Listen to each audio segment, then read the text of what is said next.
उजळले भाग्य आता अवघी चिंता वारली संत दर्शनी हा लाभ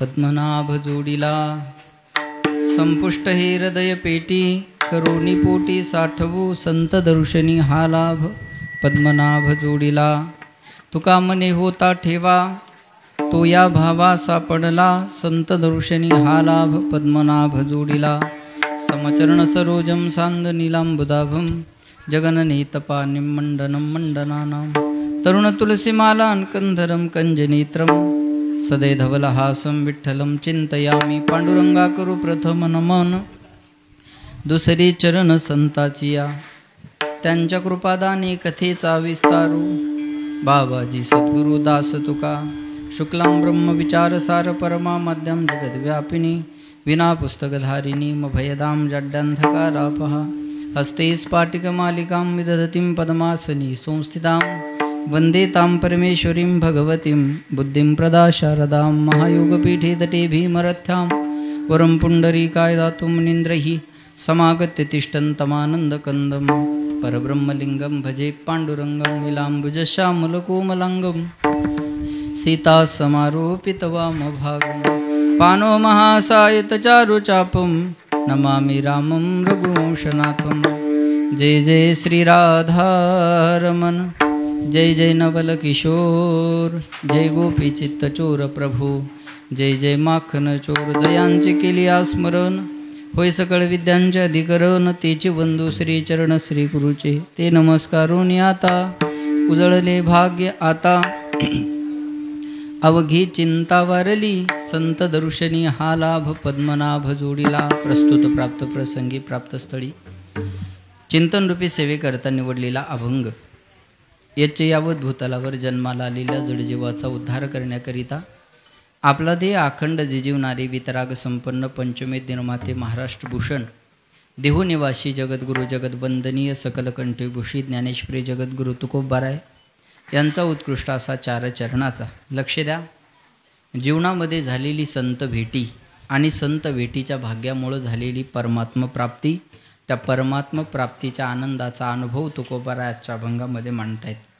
अभंगाचं विश्लेषण करण्याच्या अगोदर अल्पसा परिहार द्यायचा तो म्हणजे असा पुण्यभूमी पावनक्षेत्र हिसी हे आपल्या गावामध्ये भगवान पंढरीश परमात्म्याच्या असीम कृपेने साधू संतांच्या कृपा आशीर्वादाने गुरुवर्य 1008 स्वामी महामंडलेश्वर मनीषानंदपुरीजी महाराज यांच्या आशीर्वादाने आणि गावकरी मंडळीच्या सहकार्याने गुणीजनांच्या उपस्थितीमध्ये सुरू असणारा हा अखंड हरिनाम सप्ताह श्रीमद भागवत भक्ती ज्ञानयज्ञ सोहळा तथा कीर्तन महोत्सव आणि या महोत्सवातील ही 6व्या दिवसाची सेवा परमभाग्याने माझ्याकडे आलेली आहे.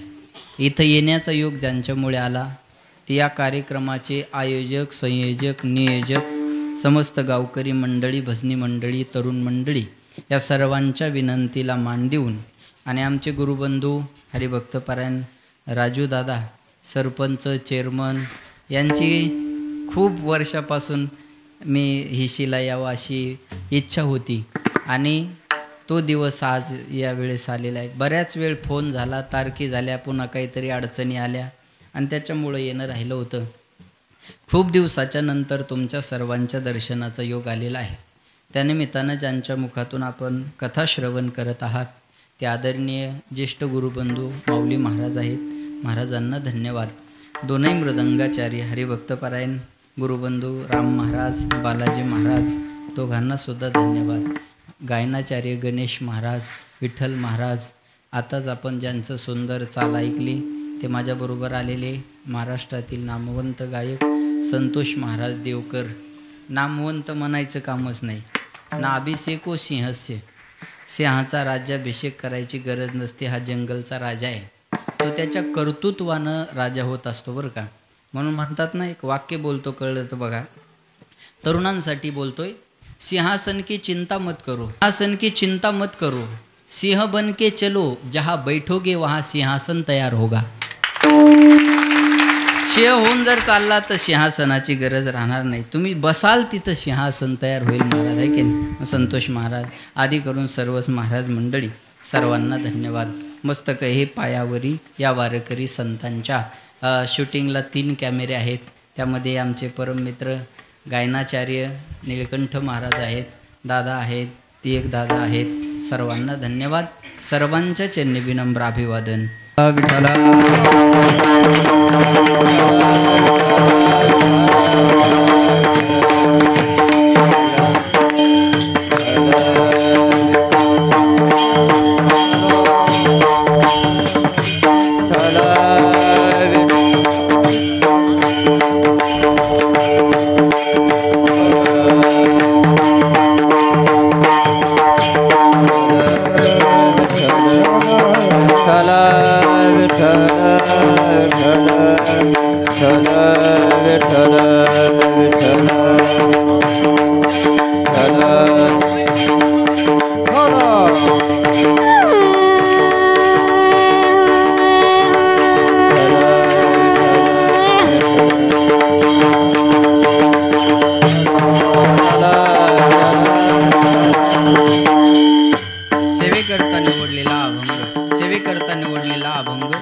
तुकोबारायांचा आहे.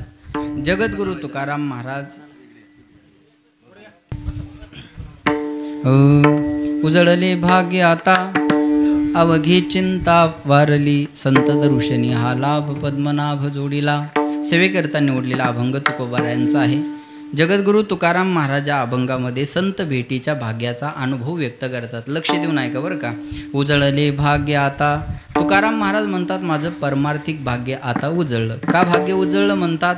तर माझ्या जीवनात एक चिंता होती, ती चिंता आता माझ्या जीवनात राहिली नाही. अवघी चिंता बोला बोला वारली. आता आमच्या जीवनात चिंता राहिली नाही. लोक म्हटले महाराज परमार्थ करणाऱ्या माणसाला चिंता कशाची असते?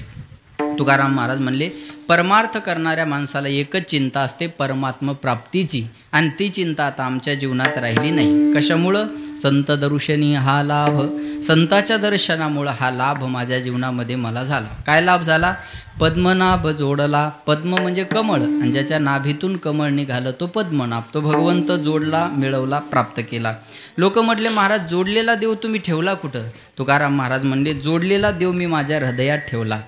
संपुष्ट हे हृदय पेटी करो निपोटी साठवू. माझा परमात्मा मी माझ्या हृदयामध्ये, माझ्या हृदयाच्या पेटीमध्ये तो परमात्मा मी साठवला. बोलत चला. देवाला राहण्यासाठी योग्य जागा जर कोणती असेल तर हृदय आहे. हृदय सोडून देवाला दुसरीकडे राहायला आवडत नाही. हृदय बंदी खाना बोला बोला. हृदय बंदी खाना केला आत विठ्ठल कोंदिला. देवाला जर कोंडून ठेवायचं असेल तर येरवड्याचं जेल चालणार नाही, हृदयाचं जेल करावं लागेल. महाराज म्हणतात तो परमात्मा मी हृदयामध्ये साठवला. करोनी पोटी साठवू. लोक म्हटले कुठून आणून साठवला? महाराज म्हणले कुठूनच आणून साठवला नाही, तो मुळातच आम्हाला प्राप्त होता. पण अज्ञानामुळं त्याचं ज्ञान आमच्या ठिकाणी राहिलं नव्हतं, आणि ते ज्ञान संताच्या चरणावर ठेवलेल्या भावामुळं आम्हाला झालं. तुका म्हणे होता ठेवा, तो या भावा सापडला. मोकळं बोला बरं का. तो या भावा सापडला.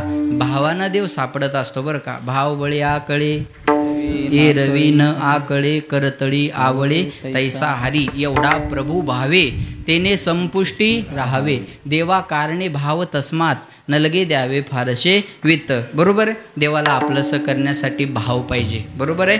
तो या भावा सापडला. बोलत चला बरं का. चुकलं तर चुकू. परमात्मा सापडला म्हणतात ना, तो या भावा सापडला. मला सांगा सापडला हा शब्द कधी समोर येत असतो? एखादी वस्तू हरवलेली असावी म्हणजे सापडला हा शब्द समोर येत असतो. बरोबर आहे ना? बरोबरच आहे. तुम्ही फक्त असं करा. सापडला हा शब्द कधी समोर येतो? एखादी वस्तू हरवलेली असावी म्हणजे सापडला हा शब्द समोर येत असतो. मला सांगा वस्तू हरवायच्या अगोदर आपल्याजवळ असावी लागते का नसावी लागते? असावी लागते. बरोबर आहे. वस्तू हरवायच्या अगोदर आपल्याजवळ असावी लागेल. मग हरवली म्हणजे काय झालं? हरवली म्हणजे तेवढ्या पुरतं त्या वस्तूबद्दल अज्ञान निर्माण झालं. हरवल्याचा अर्थ काय? वस्तू कुठंतरी आहे पण आपल्याला दिसत नाही, हा हरवल्याचा अर्थ आहे. मग महाराज म्हणतात तो परमात्मा मला सापडला. सापडायच्या अगोदर काय व्हावा लागेल?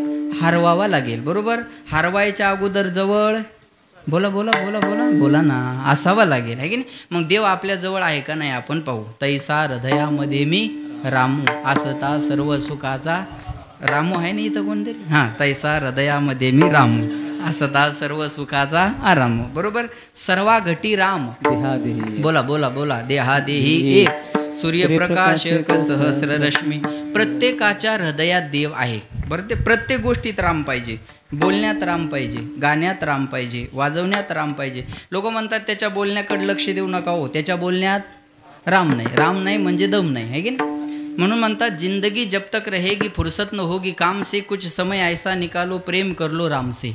कालच मी एक सुंदर वाक्य वाचलं. जो देह नाही रामाचा तो काहीच नाही कामाचा. काय सुंदर आहे. छोटे छोटे वाक्य आहेत, जरा लक्ष देऊन ऐका बघा. प्रत्येक गोष्टीत राम पाहिजे. बरोबर आहे. मग प्रत्येकाच्या हृदयात राम आहे. बरोबर आहे ना. मग कोणी म्हणाल हृदयात देव आहे तर दिसत का नाही. हृदयात देव आहे मग दिसत का नाही. त्याचं कारण सांगतो मी तुम्हाला. ती पाहण्याची दृष्टी अजून आपल्याला मिळाली नाही. किंवा अजून एक सांगेन मी तुम्हाला. कोरोना आहे का. बोला बोला बोला. कोरोना आहे का. जे नाही म्हणतं ते झालं त्याला भेटा मग कळत. ते म्हणतं माहीच्या माती खाल्ल्यावरच लागते. बरोबर आहे का. कोरोना आहे का. बोला ना तुम्ही. हो म्हणा नाही तर नाही. आहे का नाही. आहे. बरोबर. कुणी कुणी पाहिला हात वर करा. पाहिला का. बोला बोला बोला. पाहिला का. नाही. मग नाही का. आहे. मग पाहिला का. मग नाही का. मग पाहिला का. चाल देऊ का असं जाता. जे म्हणतं देव दाखव त्याला म्हणाव कोरोना दाखव. सोपं आहे बरं का. जे म्हणतं देव दाखव त्याला म्हणाव कोरोना दाखव. ऐका. न दिसणारा व्हायरस जर माणसं मारू शकतो सर, न दिसणारा व्हायरस जर माणसं मारू शकतो तर याच्यातून फक्त न दिसणारा देवच वाचू शकतो. दुसरं कोणीच वाचू शकत नाही. लक्षात ठेवा. आहे मग दिसत का नाही. ती पाहण्याची दृष्टी नाही. तुम्हाला त्याच्यासाठी टेस्ट करावी लागेल. त्या मशिनरीज असाव्या लागतील. तेव्हा तुम्हाला पॉझिटिव्ह निगेटिव्ह काय आहे ते कळेल. मग देव आहे तर दिसत का नाही. त्याच्यासाठी सुंदर उदाहरण सांगतो बघा. एका गुरुजीनं रोज पोरांना पाठामध्ये शिकवायचं. आय महात्मा ब्रह्म सर्वम खलविदम ब्रह्म प्रज्ञानाम ब्रह्म तत्वमसी ते ब्रह्म तू आहे. तू देव आहे, तू देव आहे, तू ब्रह्म आहे असं गुरुजीनं शिकवायचं. एक दिवस एक चिकित्सक पोरग गुरुजीला म्हणे, गुरुजी तुम्ही रोज आम्हाला पाठामध्ये मी ब्रह्मा आहे असं सांगता पण अनुभवायला येत नाही हो. गुरुजी म्हणले आपण अनुभवाचं नंतर बघू. तो आपल्या वरच्या मजल्यात जा आणि आपलं कपाट आहे त्याच्यात एक लोखंडाची डब्बी आहे. तेवढी डब्बी घेऊन माझ्याकडे ये. पोरग गेलं, कपाट उघडलं आणि ती लोखंडाची डब्बी घेऊन आलं. गुरुजी ही लोखंडाची डब्बी. गुरुजी म्हणले बाळा आता ती लोखंडाची डब्बी उघड आणि त्याच्यातला परीस काढून माझ्याकडे दे. हे बोलणं पटतंय का तुम्हाला. लोखंडाच्या डब्बीत परीस राहणं शक्य आहे का.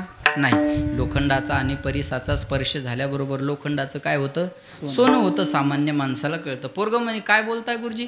गुरुजी म्हणले ती लोखंडाची डबी उघड आणि त्याच्यातला परीस काढून माझ्याकडे दे. पोरग म्हणे तुमच्या मेंटल हॉस्पिटलच्या गोळ्या संपल्या का. काय बोलता तुमचं तुम्हाला तरी कळतंय का. पोरं आता फॉरवर्ड आहेत महाराज. 12वीचा निकाल लागला आणि एक पोरग घरी आलं. पण बाबा आपल्या गल्लीतली पोरं ढिगाणं नापास झाली म्हणे. ढिगाणं. बाप म्हणे तू मी सुद्धा त्याच ढिगात आहे म्हणे. दुसरीकडे शोधायची काय गरज. अवघड आहे ना महाराज. आता कालचा निकाल 12वीचा 100% लागला आहे का नाही. एका पोराचा निकाल लागला आणि ते म्हणे अरे आता तू 12वी पास झाला काय करणार आहे. लक्ष द्या बरं का. 12वी पास झाला काय करणार आहे. तो म्हणे मी 12वी पास झालो मी आता डॉक्टर होणार आणि पहिल्यान कोरोनावर औषध काढणार म्हणे. त्याचा बाप म्हणे नालायका कोरोनामुळेच पास झालाय तू. जाईल कळलं त्याला धन्यवाद. बाकी जाईल प्रसाद घेऊन जा. विठाला विठाला. फॉरवर्ड पोर आहे ना महाराज. लक्ष देऊन आहे का. फॉरवर्ड आहेत बघा. पोरग म्हणे काय बोलताय गुरुजी तुमचं तुम्हाला तरी कळतंय का. गुरुजी म्हणले तू सांगितलं तेवढं कर. लक्ष द्या माझ्याकडे. सगळ्यांनी पा एकदा ते बंद करायला. मग तुम्ही मोकळे मी मोकळा. बरोबर आहे का. लक्ष द्या. हां ते म्हणले तू सांगितलं तेवढं कर. डबी उघड. पोराने डबी उघडली. ऐका. आणि खरंच त्या लोखंडाच्या डबीत परीस होता. कोणी म्हणाल आता महाराजाला दवाखान्यात न्यायची वेळ आली. खरंच त्या लोखंडाच्या डबीत परीस होता पण तो परीस एका कागदाच्या पुडीत गुंडाळलेला होता. आता बोलत चला. हां लोखंडाच्या डबीत परीस नव्हता का. होता. मग लोखंडाच्या डबीचं सोनं का झालं नाही. मध्ये काय होतं कागद. मग लोखंडाच्या डबीचं सोनं व्हावं असं वाटत असेल तर काय करावं लागेल. कागद काढावा लागेल. लोखंडाचा परिसाचा स्पर्श घडून आणावा लागेल आणि मग लोखंडाच्या डबीचं काय होईल सोनं होईल. सिद्धांत आहे का. लोखंडाच्या डबीत परीस होता पण कागदाच्या पुडीत गुंडाळल्यामुळं लोखंडाचं डबीचं सोनं झालं नाही. तसं हृदयात देव आहे पण अज्ञानाच्या पुडीत गुंडाळलेला आहे. अज्ञानाचा मायेचा अविद्येचा कागद त्याच्यावर आहे. तो अज्ञानाचा कागद काढावा लागेल पण तो अज्ञानाचा कागद आपण आपल्या ताकदीनं काढू शकत नाही. याकरता संताच्या चरणावर भाव ठेवण्याची गरज आहे. तुकाराम महाराज म्हणतात, तो भाव मी माझा संताच्या चरणावर ठेवला आणि माझं अज्ञान दूर झालं आणि माझ्या हृदयातल्या देवाची मला ओळख झाली. तो या भावा सापडला, संत दर्शनी हा लाभ, पद्मनाभ जोडला. असा अभंगाचा शब्दशः माझ्या बुद्धीप्रमाणे सरळ अर्थ आहे. विठाला विठाला विठाला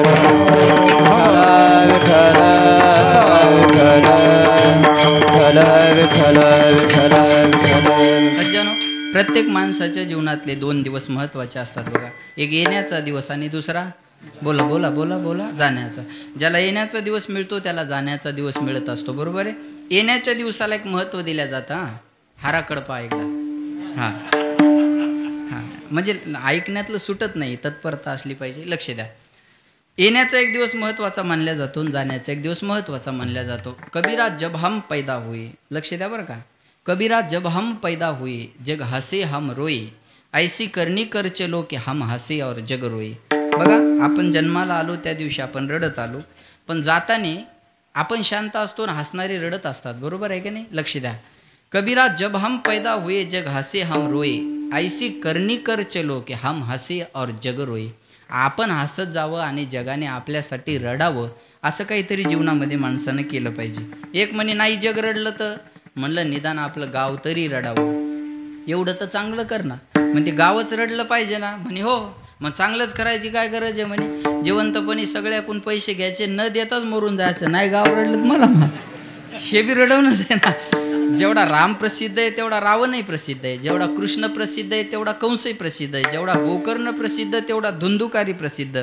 पण गोकर्ण पंडितो ज्ञानी धुंदुकारी महाखला. हा गोकर्ण पंडित आहे, ज्ञानी आहे. पंडित कुणाला म्हणतात? सत असत विवेचनी बुद्धी सा यस्य संजाता स पंडित. हा लक्षात ठेवा. गोकर्ण पंडित आहे, ज्ञानी आहे म्हणून नाव आहे, आणि हा खळ आहे म्हणून नाव आहे. नाव दोन्हीकडे मिळतं. हा, चांगलं केलं तरी नाव मागं राहतं आणि वाईट केलं तरी नाव मागं राहत. ज्याने एवढ्या कोरोनाच्या काळात सप्ताह उभा केला, लोक त्याचंही नाव घेतात. आणि ज्यानं बंद पाळला, बोला बोला बोला बोला, त्याचं बी घेतीलच ना. लक्षात ठेवा, नाव दोन्हीकडे मिळतं. जन्म मिलना भाग्य की बात है, मृत्यू होना समय की बात है, लेकिन मृत्यू के बाद भी लोगों के दिल में जीवित रहना ये किए हुए कर्मों की बात है. मेल्यानंतर सुद्धा लोकांच्या हृदयात घर करून राहणं ही केलेल्या कर्माची पावती असते. याच्यासाठी जाण्याचा दिवस मिळालेला आहे. येण्याचा दिवस आपण महत्त्वाचा मानतो म्हणून आपण वाढदिवस करतो. जाण्याचा दिवस महत्त्वाचा मानतो म्हणून आपण वर्ष श्राद्ध करतो. देवाचा येण्याचा दिवस महत्त्वाचा म्हणून जयंती, संताचा जाण्याचा दिवस महत्त्वाचा म्हणून पुण्यतिथी. येण्याच्या आणि जाण्याच्या दिवसाला आपण महत्त्व देतो. पण महाराज म्हणतात माझ्या जीवनात येण्याचाही दिवस आहे. तुकाराम महाराज म्हणतात माझ्या जीवनात येण्याचाही दिवस आहे आणि जाण्याचाही दिवस. येण्याचाही दिवस आहे आणि जाण्याचा सुद्धा दिवस आहे. लक्ष द्या माझ्याकडे. वसंत पंचमी हा तुकाराम महाराजाचा येण्याचा दिवस. लक्ष द्या लक्ष द्या लक्ष द्या लक्ष द्या. वसंत पंचमी हा तुकाराम महाराजाचा येण्याचा दिवस. तुकाराम बीज हा तुकाराम महाराजाचा जाण्याचा दिवस. पण या दोनही दिवसापेक्षा महाराज म्हणतात माझ्या जीवनात आणखी एका तिसऱ्या दिवसाला महत्त्व आहे. तो तिसरा दिवस कोणता आहे बघा. माघ शुद्ध दशमी पाहुणे, बोला गुरुवार केला अंगीकार. माघ महिन्यातला शुद्ध दशमीचा गुरुवारचा दिवस माझ्या जीवनात महत्त्वाचा ठरला. का? त्या गुरुवारच्या दिवशी माझे गुरु माझ्या स्वप्नात आले आणि स्वप्नात येऊन बाबाजी आपुले सांगितले नाम, मंत्र दिला राम. बाबाजी नाव सांगितलं आणि कोणता मंत्र दिला? रामकृष्ण हरी. उघडा मंत्र जाणार रामकृष्ण हरी म्हणा. कशाला म्हणतात मंत्र? मरणात त्रायते इति मंत्र. हा जो मरणापासून तारतो त्याचं नाव आहे मंत्र. ऐका बरं, लक्ष द्या. हा, पहिलं जग चालायचं ते मंत्रानं चालायचं.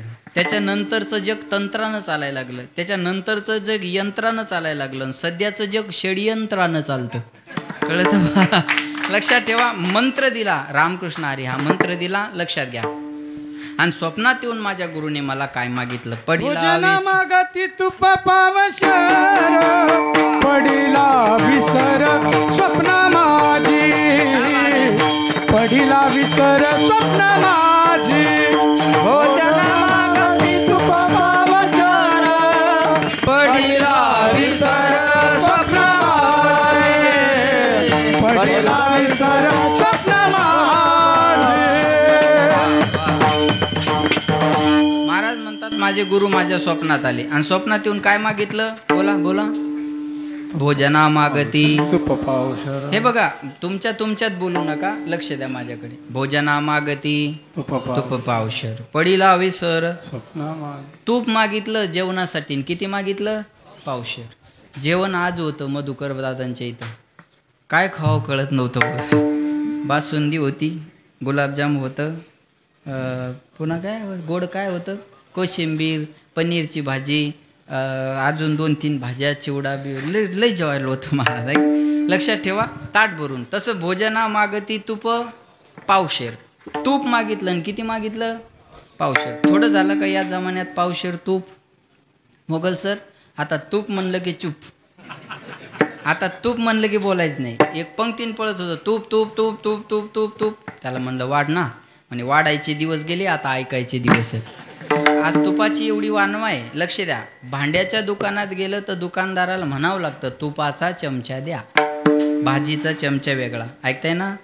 माना हलवा, हां ऐकताय ना? हां, भाजीचा चमचा वेगळा, तुपाचा चमचा वेगळा, गावातला चमचा या दोन्हीपेक्षा वेगळा. लक्षात ठेवा, जो कुठंतरी खोल असतो तो भाजीचा चमचा, कुठंच खोल नसतो तो तुपाचा चमचा. वाढलं पडलं तरी थेंबभर पडावं, आजी तुपाची वानवाई. चमच्याबद्दल माऊली आणखी एक बोलतो बघा. तुम्ही आईस्क्रीम खाल्लात का कधी? बोला ना. कशाने खाता? चमच्याने खाता. बरं, आईस्क्रीम खाल्ल्यावर चमचा खिशात ठेवता का फेकून देता? फेकून देतात. चमच्याने लक्षात ठेवलं पाहिजे, काम झाल्यावर आपली अवस्था अशीच होणार आहे.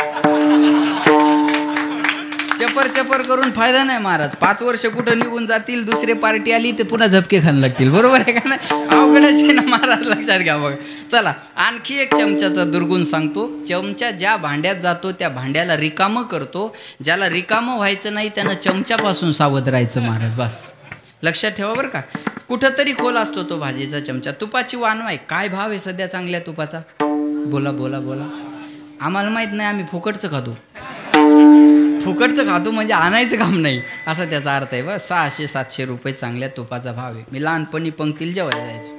आता बी काही वावडं नाही, पण टाईम नसतंय. बरोबर आहे. ते पंक्तीला आपल्या मराठवाड्यात लहान शेवटची सप्त्याची पंगत असते पहा. अख्खं गाव जेवाय असते आणि तूप एका द्रोणात नाही तर वाटीत असते. ते जर लहान पोरानं वाढाय घेतलं ना,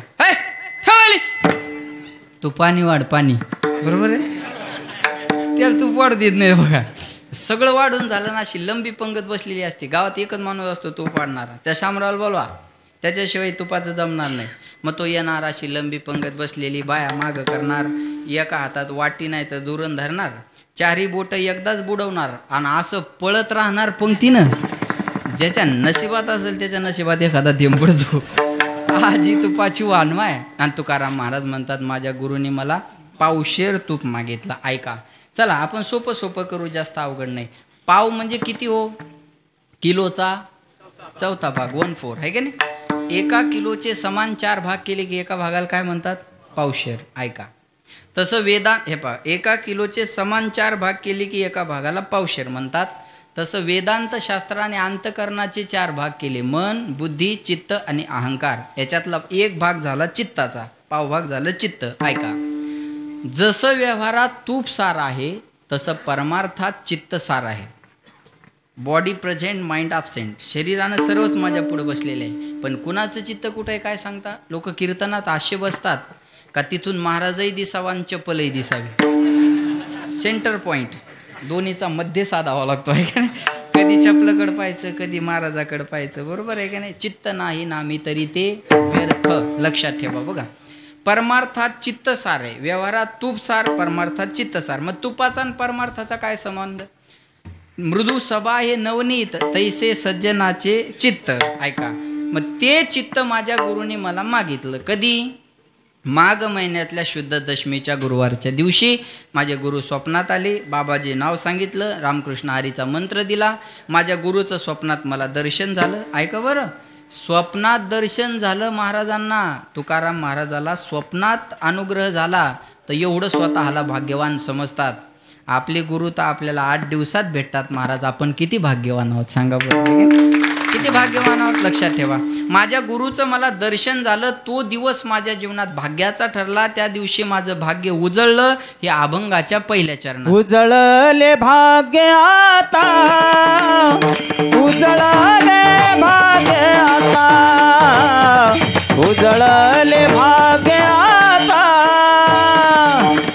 उजळले भाग्य आता उजळले भाग्य आता उजळले भाग्य